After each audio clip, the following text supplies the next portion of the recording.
Police ಅಂತ ಬೆಂಗಳೂರಿನಲ್ಲಿ ಕೆಲಸ ಮಾಡ್ತಾರೆ. ಅವರು ಪ್ರಾಪರ್ ಇರೋದು ಕಿಡ್ನಿ ಸರ್ಪೋಸ್ ತಾಂಡ ಅಂತ, ಬಟ್ ಅವರು ಇರೋದು ಚಿಡ್ಗುಪ್ಪದಲ್ಲಿ. ಅವರು ಮೈಕೋಲೇಔಟ್ ಪೊಲೀಸ್ ಸ್ಟೇಷನ್ನಲ್ಲಿ. ನಮ್ಮ ಮದುವೆ ಆಗಿರೋದು 2022 ಡಿಸೆಂಬರ್ 14. ಅವರು ಒಟ್ಟು 3 ಇಯರ್ಸ್ ಆಗಿರೋದು.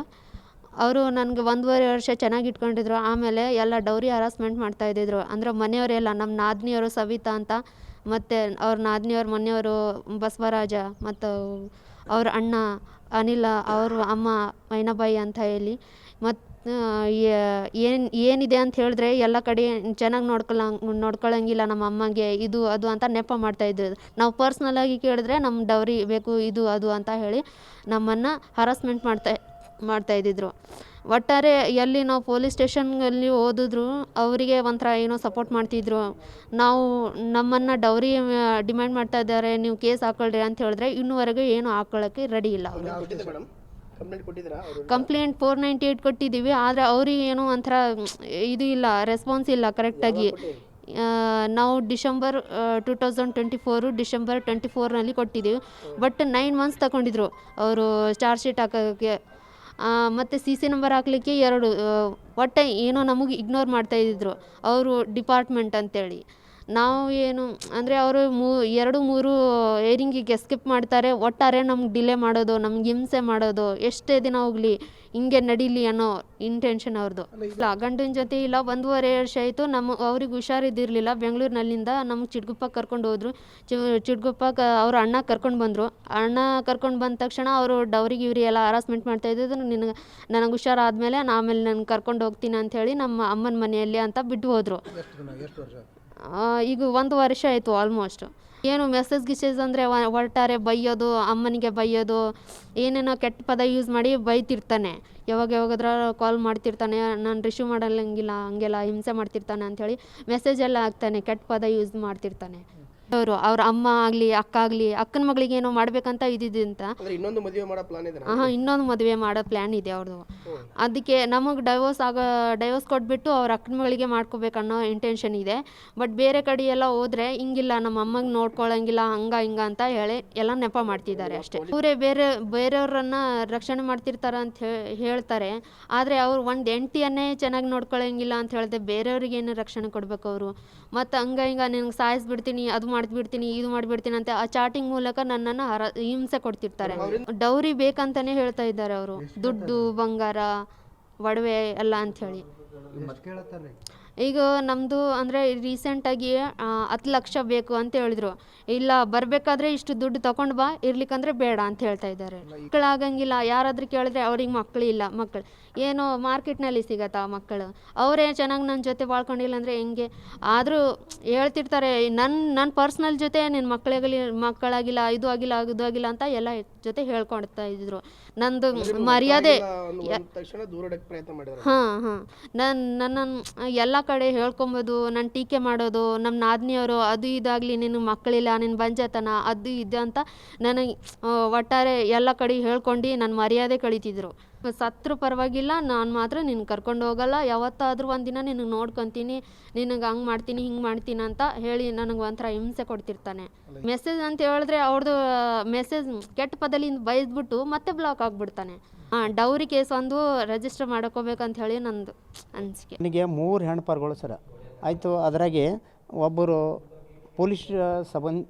ಪೊಲೀಸ್ ಡಿಪಾರ್ಟ್ಮೆಂಟ್ನಲ್ಲಿ ಒಬ್ಬ ಹುಡುಗ ಮಚ್ಚಂದ್ರ ಅಂಥೇಳಿ, ಅವರು ಚಿಡ್ಗುಪ್ಪ, ಕಮಲಾಪುರ ತಾಲೂಕು ಅವ್ರದ್ದು.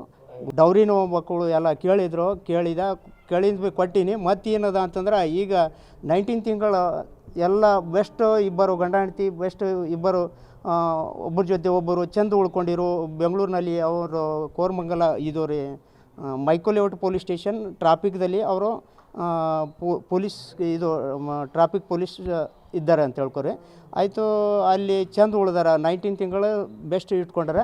ಈಗ ಆಮೇಲೆ ಏನದ ಅಂದ್ರೆ ಅವರು ಅಕ್ಕನು ಮತ್ತು ಅವ್ರ ಅಣ್ಣ, ಅವ್ರ ತಾಯಿಯವರು ಎಲ್ಲರೂ ಅಲ್ಲಿ ಹೋಗಿ ಏನದ ಅಂದ್ರೆ ಅವರು ಒಂದು ಸ್ವಲ್ಪ 15 ದಿವಸ ಏನಾರು ಉಳ್ಕೊಂಡಾರ್ರಿ. ಉಳ್ಕೊಂಡು ಅಲ್ಲಿಂದ ಏನು ವಿಚಾರಣೆ ಮಾಡ್ಯಾರ ಏನಿಲ್ಲ, ಅವ್ರ ಅಕ್ಕನ ಮಗಳಿಗೆ ಮಾಡ್ಕೋಬೇಕಂತ ಹೇಳಿ ಆ ವಿಚಾರಣೆ ಮಾಡಿ ಅಲ್ಲಿಂದ ನಮ್ಮ ಮಗಳಿಗೆ ತ್ರಾಸು ಕೊಡ್ಲಾಕತ್ತೀರ. ರಾಷನ್ ತರಲ್ಲ, ಯಾವುದೇ ನೀರು ತರಲ್ಲ, ನೀರು ಕರ್ದು ತೊಗೊಂಡು ಕುಡಿಬೇಕ್ರಿ. ಅಲ್ಲಿ ನೀರು ತಂದು ಕೊಡಲ್ಲ. ಆ ಥರ ಅವರಿಗೆ ತಕ್ಲೀಫ್ ಕೊಟ್ಕೋತಾ ತಂದು ನನಗೆ ಆಯಿತು, ನನಗೆ ಆರಾಮಿಲ್ಲ, ನನಗೆ ಇದು ಜ್ವರ ಬಂದಿದೆ, ಅದು ಬಂದಿದೆ, ಇದು ಬಂದಿದೆ ಅಂಥೇಳಿ ಚಿಟಗುಪ್ಪದಲ್ಲಿ ಬಂದು ನಮ್ಮ ಮಗಳಿಗೆ ತ್ರಾಸು ಕೊಟ್ಟು ರಾತ್ರಿ ಆಗೋತ್ತು ಸಾಯಂಕಾಲ ಆಕಿ ಎಲ್ಲರೂ ಕೂಡಿ ಟಾರ್ಚರ್ ಮಾಡಿ ತಕ್ಲೀಫ್ ಕೊಟ್ಟು ಮತ್ತು ನನಗೆ ಏನಂದ್ರು, ನಿಮ್ಮ ಮಗಳಿಗಾದರೆ ಕರ್ಕೊಂಡು ಹೋಗ್ರಿ, ನಾನು ಹುಷಾರಾಗಿನೋ ಅಂತರ ನಿಮ್ಮ ಮಗಳಿಗೆ ಕರ್ಕೊಂಡು ಹೋಗ್ತೀನಿ ಅಂಥೇಳಿ ಗಾಪೋಲ್ ಮಾಡಿ ನನಗೆ ಮಗಳಿಗೆ ಕಳಿಸ್ಕೊಟ್ಟು ಮತ್ತು ಏನಂದರೆ ಆಯಿತು. ಹಿಂದಿನ ಸರಿ ಕಳಿಸ್ಕೊಟ್ಟಿನ ನಂತರ ಎಲ್ಲ ಫೋನ್ ಬ್ಲಾಕ್ ಲಿಸ್ಟಿನಾಗ ಹಾಕಿದ್ರು. ನಾ ಬೇರೆ ಫೋನಲ್ಲಿ ಮಾತಾಡ್ಲಿಕ್ಕೆ ಹೋದರೆ ಆಯ್ತಪ್ಪ ನೀನು ಮತ್ತು 14 ತೊಲೆ ಬಂಗಾರ ಕೊಡಬೇಕು, ಮತ್ತೇನದ 10 ಲಕ್ಷ ರೂಪಾಯಿ ಹೊಂಡ ಕೊಡಬೇಕು, ಆಮೇಲೆ ನಿಮ್ಮ ಹುಡುಗಿಗೆ ಒಯ್ತಿ ಅಂಥೇಳಿ ಈ ಥರ ಎಲ್ಲರೂ ಏನದ ರೀ ವಿಚಾರಣೆ ಮಾಡಿಕೊಂಡು ಆ ಥರ ಮಾತಾಡ್ಲಕ್ಕತ್ತರು ರೀ. ಆಯಿತು. ಅವರು ತಾಯಿಯವರು ಮೈನಾಬಾಯಿ ಅಂಥೇಳಿ ಮತ್ತು ಅನಿಲ್ ಬಾಬು ಅವರು ಅಣ್ಣ ಮತ್ತು ಅವರ ಮನೆಯವ್ರು ರೀ ಸವಿತಾ ಬಾಯಿ, ಅವ್ರ ಅಕ್ಕವರು ಸವಿತಾ ಬಾಯಿ ಅವರು ಮತ್ತು ಆಶಾ ಅಂಥೇಳಿ ಅವರು ಅನಿತಾ ಅವರು ಮನೆಯವರು, ಇವಿಷ್ಟು ಮಂದಿ ಎಲ್ಲರೂ ಇತ್ತು. ಇವ ನಮ್ಮ ಹಳೆಯ ಮಚ್ಚಂದ್ರ ಇವ್ರನ್ನೂ ಎಲ್ಲರೂ ಕೂಡಿ ಈಗ ನಿಮಗೆ ಹಂಗೆ ನೋಡ್ಕೋತೀನಿ, ಹಿಂಗೆ ನೋಡ್ಕೋತೀನಿ, ನೀವು ಅಷ್ಟು ಕೊಟ್ಟರೆ ಒಯ್ತೀನಿ, ಇಲ್ದ್ರೆ ಒಯ್ಯಲ್ಲ, ನಮ್ಮ ಜೀವ ಹೋದ್ರೂ ನೀವು ಹುಡುಗಿಗೆ ಒಯ್ಯಲ್ಲ, ನೀ ಏನು ಮಾಡ್ಕೊಂಬೊಬ್ಳಿದ್ದಿ, ಏನು ಮಾಡ್ಬೋದು, ನಿನಗೆ ನಾವು ಅಂಜಲತ್ತಿಲ್ಲ, ನಿನಗೆ ಎಲ್ತನ ಅಂದ್ರೆ ಅಲ್ತನ ನಾವು ನೋಡ್ಕೋತೇವೆ ಅಂಥೇಳಿ ಅವರು ಆ ಕಡೆಯಿಂದ ಯಾರಿಗೋ ಹೇಳಿ ಕಳಿಸ್ಲತ್ತಾರ, ಏನು ಅಂತಾರೆ. ಆಯ್ತು, ಅವರಿಗೆ ಮುಗಿಸ್ಬಿಟ್ಟಿದ್ದೇವೆ ರೀ, ಅವ್ರಿಗೆ ಕೊಟ್ಟು ಎಲ್ಲ ಮುಗಿಸ್ಕೊಂಡಿದ್ದೇವೆ ರೀ, ಅವ್ರ ಹುಡುಗಿ ನಮ್ಮ ಹತ್ರ ಇಲ್ಲ ರೀ, ಅದು ಇದು ಏನೇನೋ ಉಲ್ಟಾ ಸೀದಾ ಹೇಳಕತ್ತಾರೆ ಸರ್. ಇಲ್ಲಿ ಪೊಲೀಸ್ ಡಿಪಾರ್ಟ್ಮೆಂಟ್ದಾಗ ಹೋಗಿ ನಾವು ಸರ ಹಿಂಗೆ ಎಲ್ಲ ಡೌರಿ ಡಿಮಾಂಡ್ ಮಾಡ್ತಾ ಇದ್ದಾರೆ ಸರ್, ಮತ್ತು ಇದು ಡೌರಿ ಕೇಸ್ ಹಾಕ್ರಿ ಸರ್ ಅಂದ್ರೆ, ಇಲ್ಲ ರೀ ಅದು ಆ ಕೇಸಿನ ಮೇಲೆ ಎಲ್ಲ ಆಯ್ತದ ರೀ, ಈ ಕೇಸಿನ ಮೇಲೆ ಎಲ್ಲ ಆಯ್ತದ ರೀ, ಡಿಪಾರ್ಟ್ಮೆಂಟ್ ಅರ ರೀ, ಹಂಗೆ ಮಾಡ್ಲಿಕ್ಕೆ ಬರಲ್ಲ ರೀ. ಆಯಿತು ಅಂದ್ರೆ ಸರ್ ಅದು ಮತ್ತು ಕೇಸ್ ಆಗಿದೆಯಲ್ಲ ಸರ್, ಮತ್ತು ಅದಕ್ಕೆ ಹ್ಯಾಂಗೆ ಆಯ್ತದ ರೀ ಮುಂದೆ ಅಂಥೇಳಿ ವಿಚಾರಣೆ ತೊಗೊಳಕ್ಕೆ ಹೋದರೆ ಇದು ರಿಕಾಲ್ ಮಾಡ್ಕೊಂಡನಲ್ಲ ರೀ ಸರ್, ಮತ್ತು ಹ್ಯಾಂಗೆ ರೀ ಅಂತಂದ್ರೆ, ಹೌದು ರೀ ಸರ್ತಿ ಭೀ ಅವ ರಿಕಾಲ್ ಮಾಡ್ಕೋಬಹುದು ರೀ, ಬಟ್ ಅಂತ ಈ ಟೈಪ್ ಹೇಳ್ತಾರೆ. ಮತ್ತು ಅಂದ್ರೆ ಸರ್ ನಮಗೆ ನ್ಯಾಯ ಎಲ್ಲಿ ಸಿಗ್ಬೇಕು ಸರ್ ಅಂತಂದ್ರೆ, ನ್ಯಾಯ ಏನ್ರಿ ಕೋರ್ಟಿಲಿಂದ ಸಿಗ್ತದೆ ರೀ ಅಂತ ಹೇಳ್ತಾರೆ. ಅಂದ್ರೆ 3.5 ಎಕರೆ ಭೂಮಿ ಐತಿ ಸರ್, ಇವರು ಇದ್ರಾಗ ನಾನು ಮಾರ್ಕೊಂಡೀನಿ ಸರ್, ಹೊಲ ಮಾರ್ಕೊಂಡು ಈಗಿಂದೆಲ್ಲ ಸಾಲ ಕ್ಲಿಯರ್ ಮಾಡೀನಿ, ಇನ್ನೂ ಭೀ 30 ಲಕ್ಷ ರೂಪಾಯಿ ಸಾಲ ಆಗಿದೆ ನನಗೆ. ನಾ ಭಾಳಷ್ಟು ಪರೇಶಾನಿ ಇದ್ದಿದ್ದೆ ಸರ್, ನನಗೆ ಮನೆ ಇಲ್ಲ, ಹೊಲ ಇಲ್ಲ, ನಾ ಬೇರೆಯವ್ರ ಮನೆಯಲ್ಲಿ ಉಳ್ಕೊಂಡೀನಿ, ನನಗೆ ನ್ಯಾಯ ಬೇಕು ಸರ್. ಅವಾಗೂ ಕೇಳ್ಯಾರ ಸರ್, ಕೊಟ್ಟಿದ್ದೇವೆ ಸರ್. ನಾವು ಎಷ್ಟು 13 ತೊಲೆ ಬಂಗಾರ ತೊಗೊಂಡಾರ ಸರ್, 3 ಲಕ್ಷ ರೂಪಾಯಿ ಇದು ಹುಂಡ ಅಂತ ಹೇಳಿ ತೊಗೊಂಡಾರ, ಮತ್ತು ಅದು 2.5 ಲಕ್ಷ ರೂಪಾಯಿದು ಸಾಮಾನು ತೊಗೊಂಡಾರ, 1.5 ಲಕ್ಷ ಎಷ್ಟು ರೀ 1,50,000 ರೂಪಾಯಿದು ಬೈಕ್ ತೊಗೊಂಡಾರ.